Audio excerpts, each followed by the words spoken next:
At some point, though, the relationship turned, leading to your ouster, effectively. Could you explain a little bit, in your view, what soured between you and at least certain elements within the Army and intelligence services in Pakistan? Well, just before, I wanted to mention two other things which I was quite proud of. One was we started a huge environmental campaign of replanting trees in Pakistan. We called it the 10 billion tree tsunami. And so that was acknowledged internationally that, it was one of the best initiatives to fight climate change. And Pakistan is quite vulnerable there. We are in the top 10 countries which are most likely to be affected by climate change.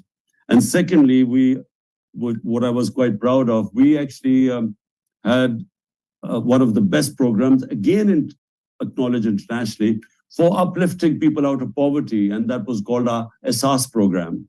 And that too was acknowledged by everyone, where we tried to give a cushion to the most vulnerable part of our population. And my idea was basically to move on to make Pakistan a welfare state, and we provided health insurance. Now, for every family in Pakistan, we provided them 1 million rupees so that they could go to any hospital to get treated. So this is for a country where you have large number of poor people or vulnerable people, which in case of Pakistan is almost 100 million, then this is the biggest gift, a blessing that you can give people health cover. Bearing in mind that we still, much richer countries than us did not come up with a program like our health insurance. Now coming down to the question you asked me. Look, in Pakistan, for 70 years, the army has basically been either directly ruling us through martial laws or indirectly, basically because they've been entrenched. And, to be fair, the army has been hugely popular in Pakistan because, we started off as independence in 47, but 1948 was our first conflict with India. And India being 7 times the size of Pakistan, there became we grew up with insecurity that will we survive as a nation. So the over-dependence on the army, and army was popular in Pakistan. And, even martial laws, when they were imposed, sometimes were greeted with, people celebrated a martial law.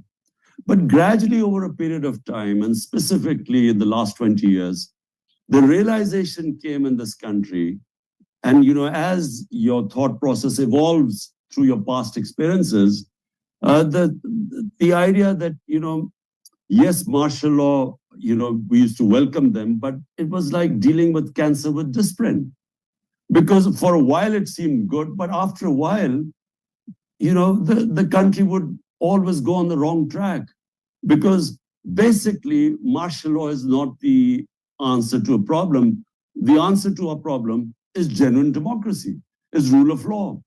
Countries that prosper always prosper because they have rule of law, genuine democracy, a government that represents people and is accountable to the people, and above all, human rights. A government that protects the rights, fundamental rights of its people, in fact, liberates them, or it liberates the potential of a people. So therefore, this is the realization that came in, especially in the last 20 years. Our media got free. We had one of the freest medias, vibrant media. And then in 2007, what was called the lawyers' movement, our judiciary became basically, started asserting its independence. So before that, the judiciary was considered a part of the executive. So the separation of power, the check and balance on the executive began to, for the first time you started experiencing. But right now, all that has been rolled back. So the reason is that the status quo, people who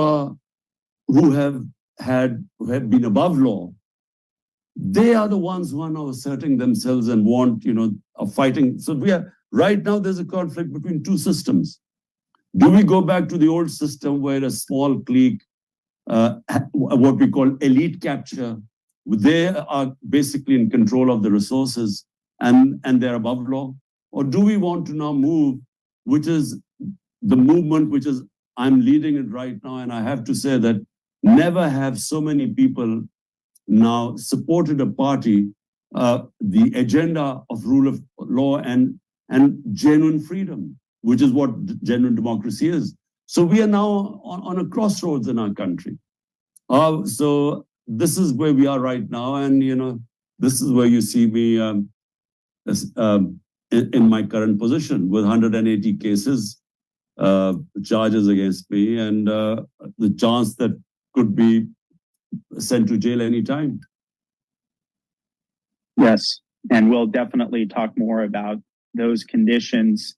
So is there anything from your point of view that you did in particular that soured the relationship with these institutions, or are you suggesting it's more of a kind of systemic thing? Or can you think about, certain policies that you suggested or internal disputes that might account for pretty seemingly dramatic souring of the relationship between you and at least certain officials in the Army and intelligence?